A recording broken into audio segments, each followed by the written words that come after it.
شروع اللہ کے نام سے جو بڑا مہربان اور نہایت رحم کرنے والا ہے۔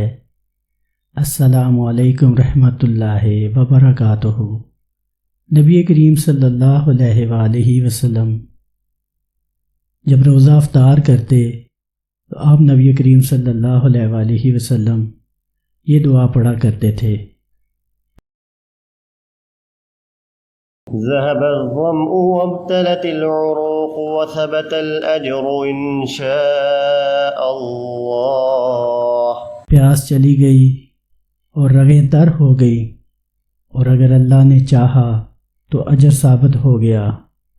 پیارے دوستو، اگر آپ کو یہ ویڈیو اچھی لگی ہو تو دوست احباب میں صدقہ جاریہ سمجھ کر شیئر کریں، ہمارے چینل کو لائک کریں، سبسکرائب کریں۔